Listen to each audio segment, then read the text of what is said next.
Hey dreamers, Bryce here from Midnight Notion, singer-songwriter, musician, and a big fan of Metallica, but I have no idea what my favorite Metallica song is. Could it be Suicide and Redemption? Let's use math to find out. Cue the intro. So give it to me now! For the best Metallica song!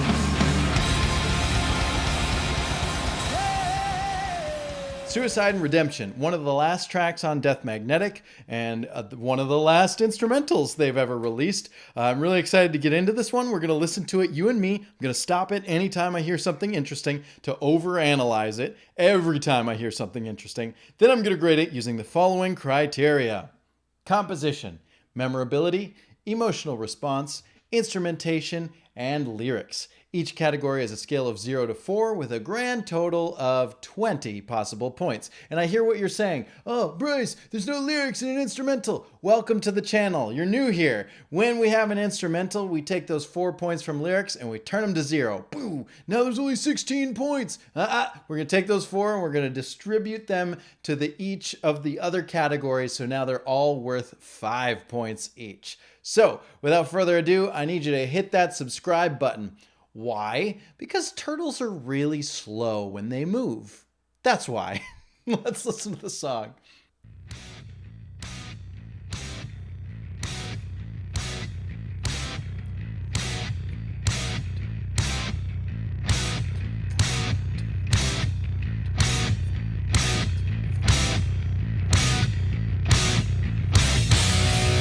Okay, all right. So I was trying to count it out. It's a little weird, the pattern. I believe the first hit is bop. I think it's on the 3, if I'm not mistaken. And then we have an offbeat on the 1 and then we have another hit on the 4. So there's a really weird bop, bop, bop.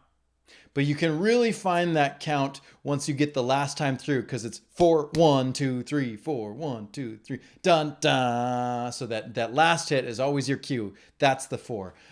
We have something interesting in this song that we don't have in many other Metallica songs. Can anyone guess what it is? I'll give you 5, 4, 3, 2, 1. It is in B minor. They don't play in B very often. Most of their songs are in E or A, or it's drop tuned to like a drop D, or it's just a half step down to E flat or A flat. They don't go to B very often. As a matter of fact, I think it's really rare. They might only have 1 or 2 other songs that like live in that B realm. And so now B is the 5th of E. You could call this D major if you want to. It's still 2 sharps, but it's actually B minor because they're playing in a, the root note. You can feel that B. You can feel that heavy low. That's kind of their starting point. They're going to come down. They can still use E. It's still part of the key. They have all of, let's see, what are the two sharps are C sharp and G sharp, I believe. They can still use all the other notes, but it's just interesting to me that they have B as their root. That doesn't happen very often. Love that bass. Kick drum.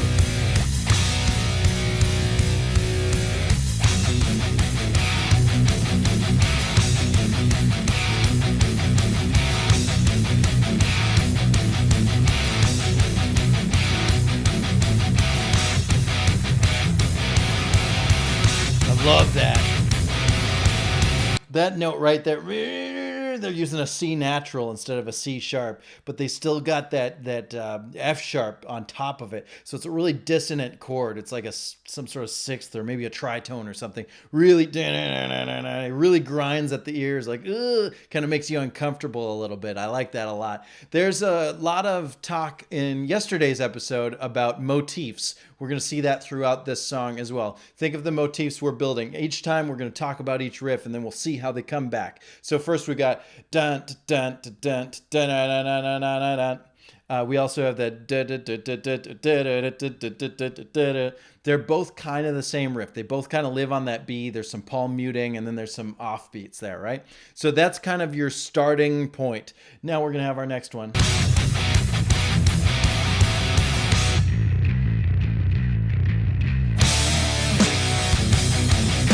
This would be like the chorus of the song. But notice that the bending part, is that a D, I think? And then it comes down back to the main kind of the home bass. If you call the B palm muting part, you call that home bass. We're going all the way out to and then we're coming back, coming back, and so we're gonna always call back to that. That's our home bass motif. Halftime feel. No fills. And then he does a fill as soon as I say no fills. All right, and then we build up. That's sort of the tag on the end.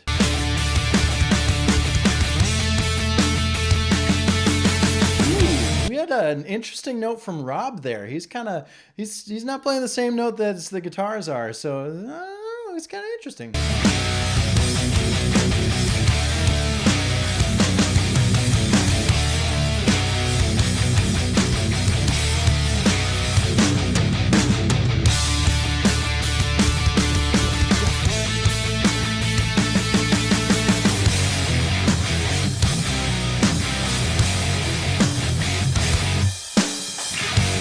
Love how they stop. Crack.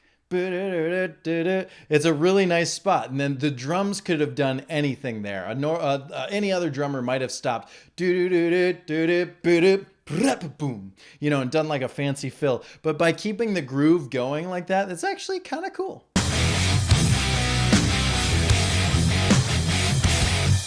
Triplet.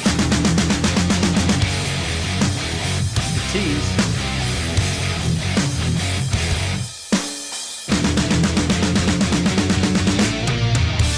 So that's another important motif that's going to come back throughout the song. We have a triplet build, right? So they did half of the build and then, just a tease. We're going back to the riff we just introduced. That's another motif. And then we have the triplet fill all the way through. Dun, dun, dun, dun, dun. It's a really cool build. So pay attention to those. Those are your parts of the song so far. Nothing new is going to come for a little while yet, but here we are.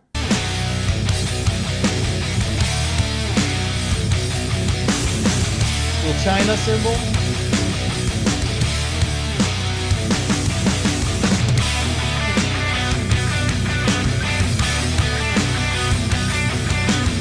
Now this lead is really cool.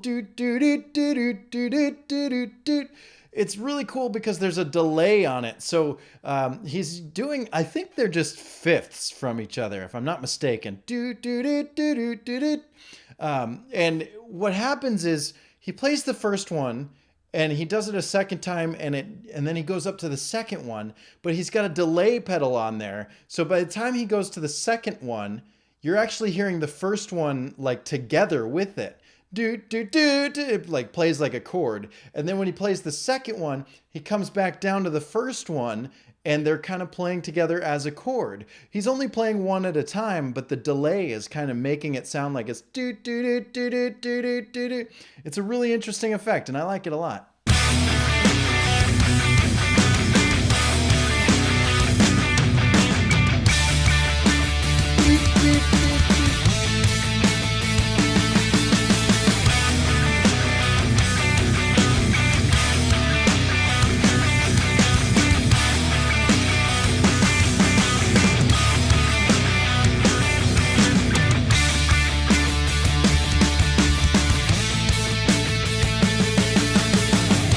Back here.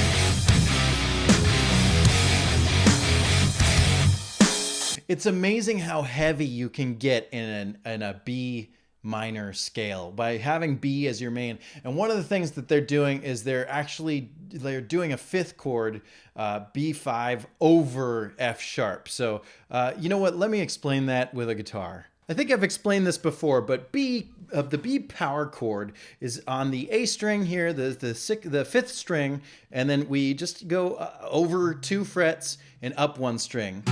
That's the B and the F sharp. That's the 1 and the 5, right? And then we also add another string up. So here on the 3rd string, that's the octave. So all together. That's your B chord, right? What they're doing is they're adding another fifth underneath it. They're barring this to go all the way to use the bottom string, so they have this extra F sharp in there. And it gives it that low end. And that's what they're doing throughout the song. They're doing a lot of different chords that bar that bottom note a lot of the way through the song. So it's just an extra depth. If you need a little bit more thickness in your chord, you can add that lower fifth for a nice little effect.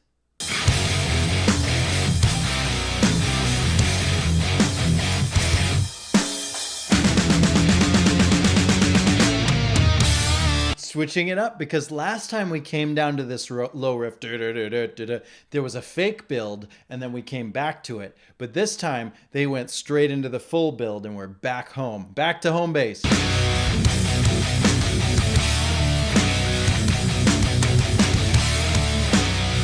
And notice that Lars's fills throughout this have changed each time. He's kind of doing the same bass beat, but he's doing a boom kadu boongu kaku or a bakadungu takugugu a ta ta ta ta. He's like adding different accents to it each time through, keeping it fresh and interesting.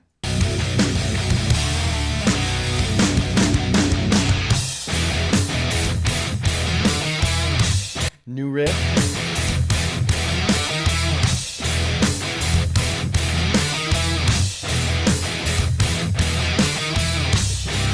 Switch. So we had that low riff 4 times, and then we climbed up just slightly. I think that's an A sharp over, or a B flat over F. I don't know for sure. I'm not looking at the tabs. I'm just think that it's just. Now we're going to change up the pattern again. Remember, it's 4 + 1. Let's see what they do now. Low.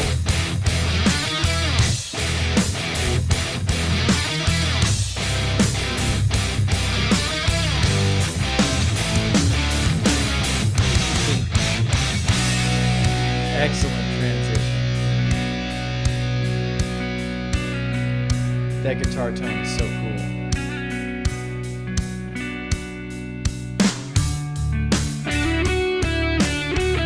Nice little lead from Kurt.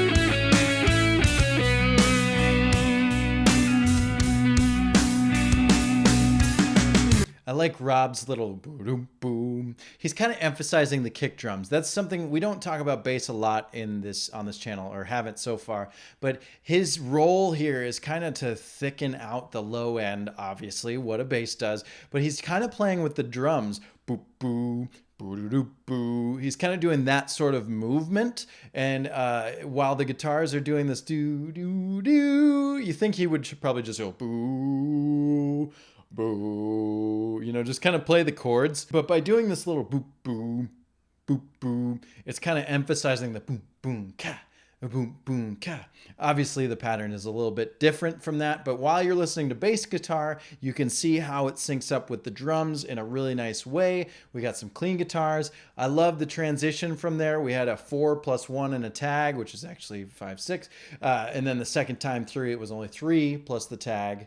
Or +1 in the tag. So they're changing the structure of it each time we come back. We had that main riff, we build. We added a new riff, came back to the main riff, added a lead on top of it, went back to the new part, changed the new part, back to the main riff, but only half as long. Now we have a brand new section of the song. I like this, man. It's like going verse, chorus, and now we're at like a bridge. So I really think this is interesting.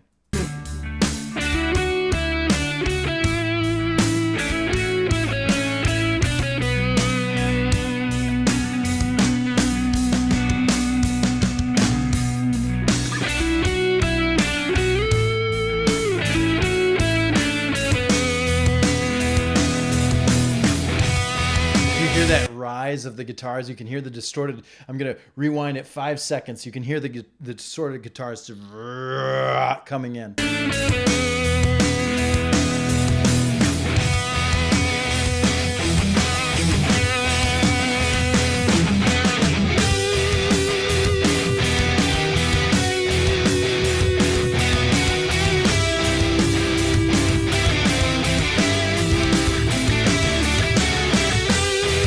So the rhythm guitars are doing exactly as they were before. And it was 4 plus 1 and then the tag when we got a dueling solo over it. Again, keeping it fresh.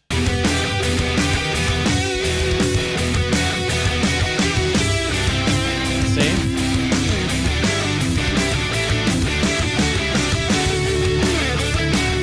We've switched to a palm muted pattern. So we finished the same structure that we had before. We're going to do the same thing again. But it's going to move in sort of a different pattern, I guess. But it's kind of calling back to what we were just playing in a new way. It's fresh, but it's familiar.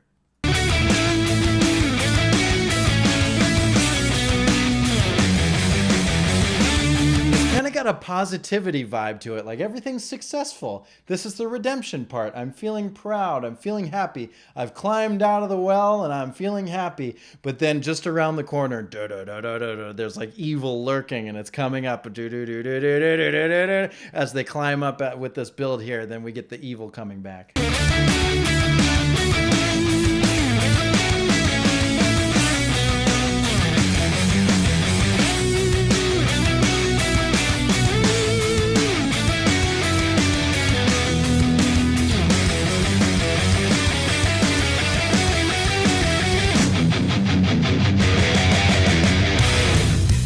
Back to the intro. I love that scratch. Shook, shook.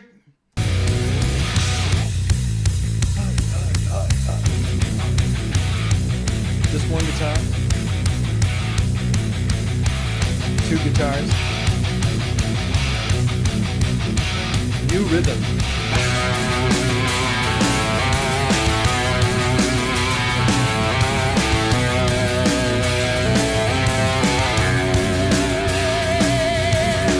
This is really interesting. I'm really excited about this.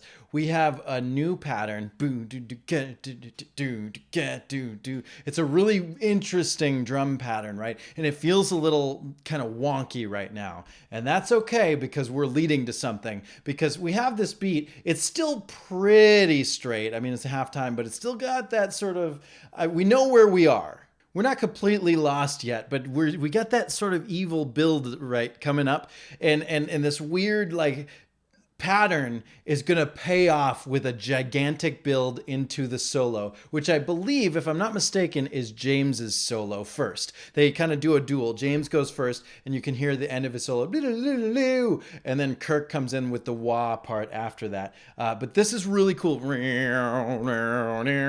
He's doing like really, really bending the strings. Right? He's grabbing the string and kind of wiggling it really quickly with his fingers. Really cool. Hey, look at that.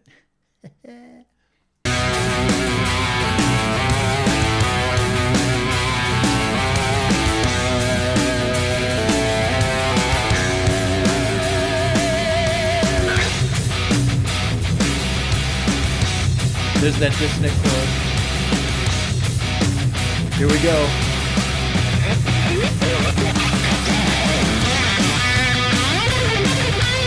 Okay, one more time. I'm going to go back 10 seconds because I have to hear that again. I just want to point out how cool it is. I don't know what's happening. Somebody has to answer in the comments below. One of you knows this. I'm not looking into it. I improvise all these videos. There is something.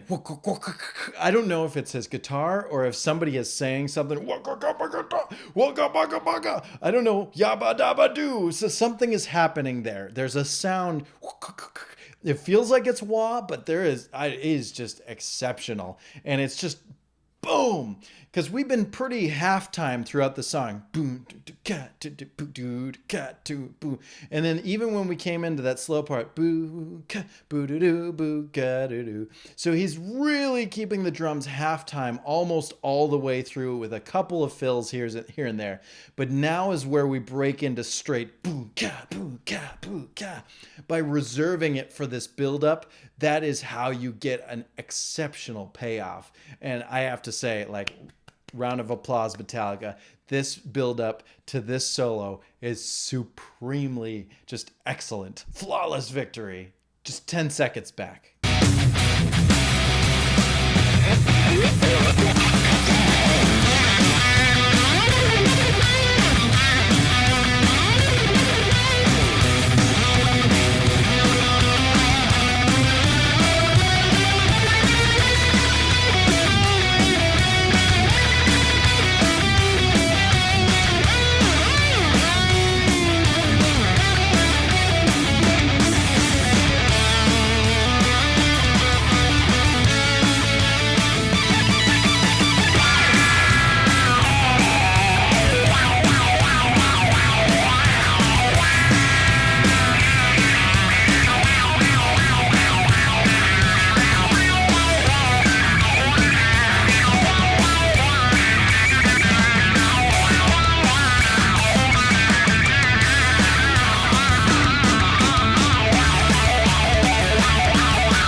Home base. Home base. That's how you get there.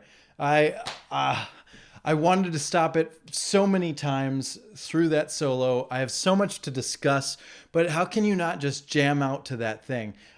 Things to point out. James's solo is really, really expertly following that setup of a pattern and then breaking the pattern. He starts with this do-do-do, do-do-do, do-do-do, and then slightly higher, and then so he's got this low part and then a high part. Low part again, and then a high part even a little bit higher, and then switching back between them.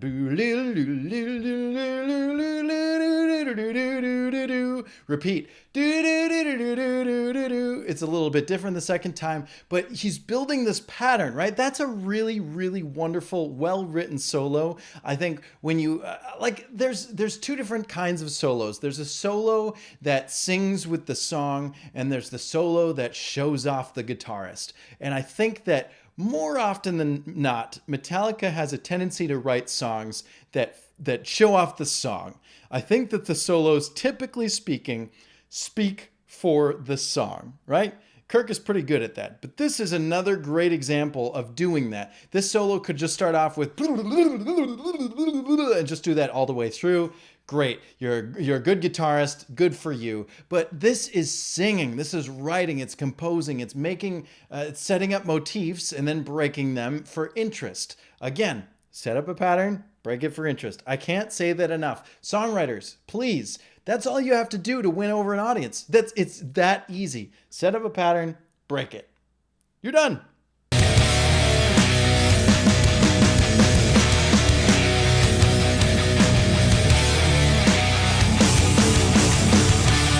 And I guess the only difference here, we're back at home, like I said. The difference here is there's one guitar holding out. It seems like it's the wah guitar, kind of holding it out. I could hear some wahs in there a little bit. And now we have a brand new setup here.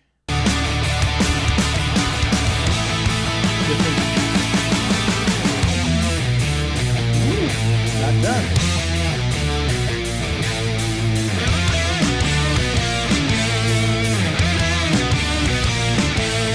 You know, and in my opinion, I feel like this riff is kind of it's unexpected because we came back home, we feel relief, like, yeah.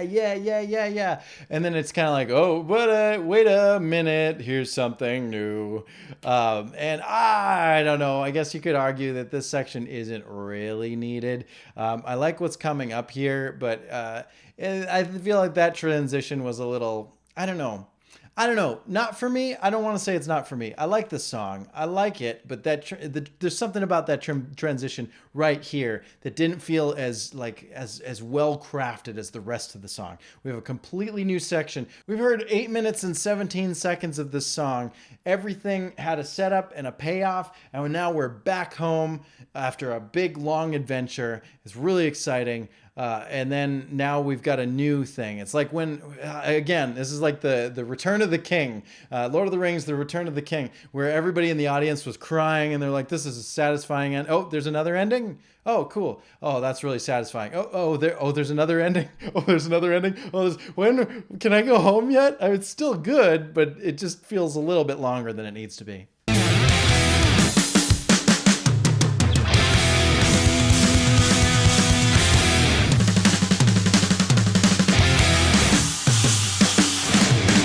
I get a kick out of this because we don't get many drum solos from Lars. What's the last one? Like, For Whom the Bell Tolls, he gets a couple of stops. But really, we don't focus a lot on just the drums in most of their songs. I guess the last one, I don't know. 2x4, right? I don't know. He doesn't get many drum solos, so this is a nice little break in the norm for Metallica. But I do have to say we give Lars a lot of hate here. But I want to reiterate, I appreciate him as a drummer. He's done a lot of things for the industry. His style is almost immediately recognizable. The guy is a good drummer for this band. But as far as technique is concerned, he's not that great. He's just right, left, left, right, left. So when it comes to drum solo for him, you're only going to get this the whole way through. And it'll be different patterns, but you got a nice boo-doo, and we had a nice little China thing. And then the last one is just ta-ta, tu-tu, ta-ta, tu-tu. And it always makes me laugh. He's just cymbal and snare, ta-ta, and then tom, tu-tu, ta-ta, tu-tu, da-da-do, ga-da-do. It's very simple. It's like brand new drummer simple. And it makes me laugh every time because it's cute. It's like a good try, Lars. You could stick to playing the beat for a while. But I don't know, it just makes me laugh. I'm not hating on it. I just think it's funny.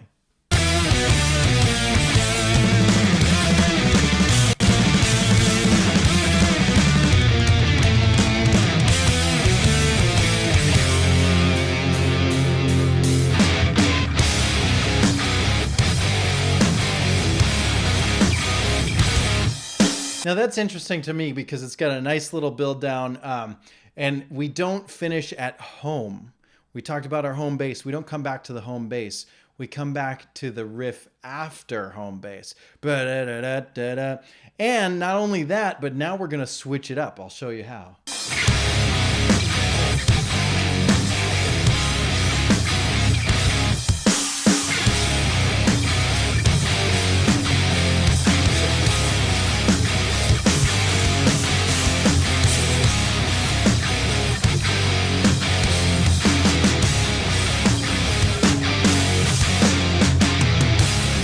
So you could either call this riff a 4/4 with a 6/4 tag. You could call it 4/4 4/4, and then there's a 2/4 on the end for the extra hits. Or you could, like I said yesterday, just keep it in 10/4 because then you don't have to rewrite the time signature change every other measure. I think that's ridiculous. If you're writing out the song, stop changing the time signature every other measure. Just measure it out. It's 10/4 all the way through, one time through the riff. Just keep it 10/4, but it's probably 4/4, 4/4, and then a 2/4. It's goofy, but we just fade out from here.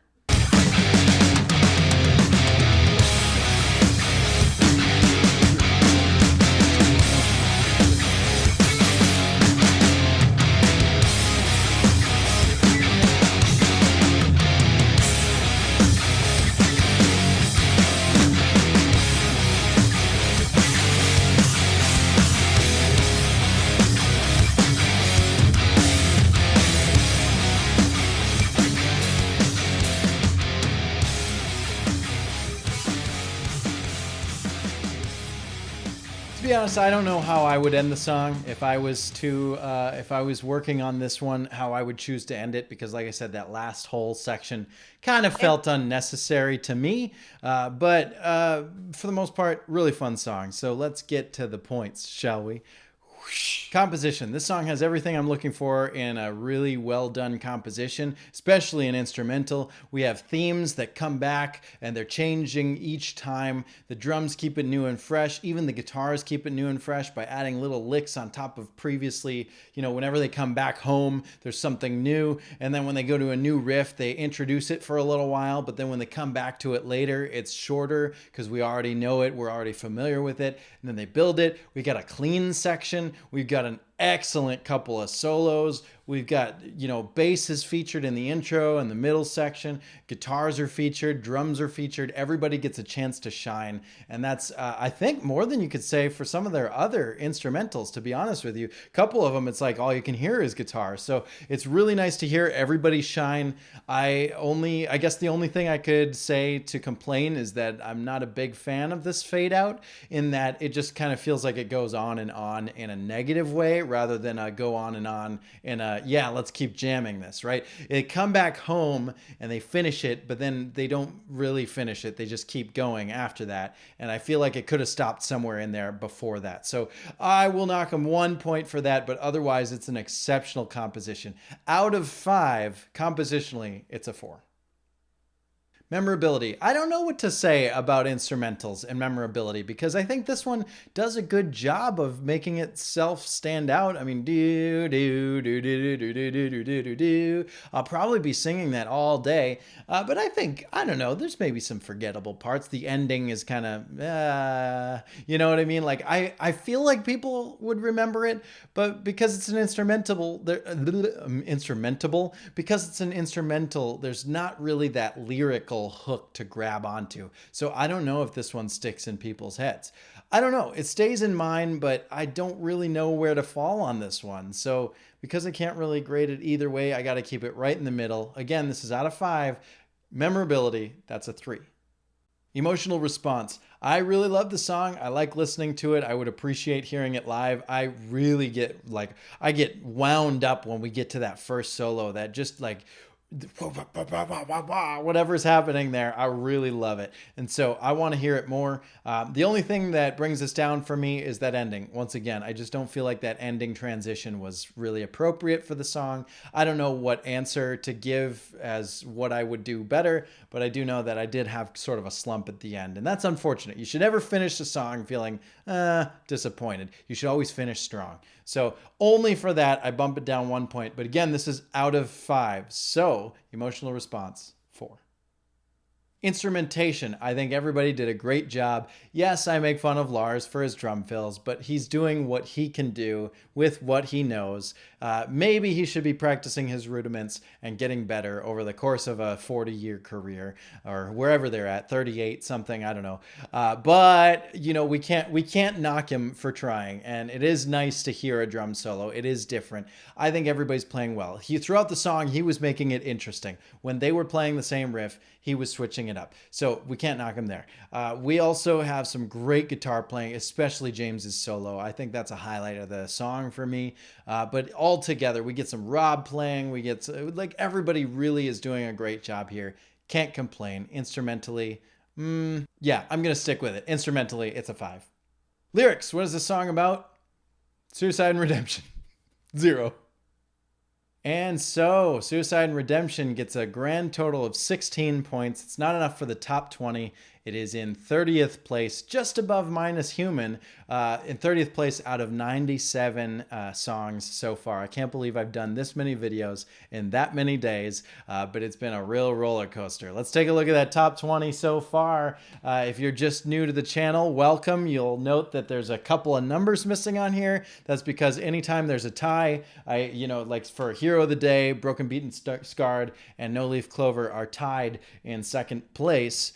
There's 3 slots there, so they count as slots 2, 3, and 4. So the next number, Unforgiven 1, is in 5th place. Even though they're all in second place, they take up all those slots. That's why the numbering looks this way. But it's a pretty solid top 10, and God That Fails is on the chopping block. So, or is it Through the Never? Now I got to look in the other direction. Whoopsie, sometimes I don't update my board that I'm looking at. I'm looking at something different. This is just air to me. This is just air.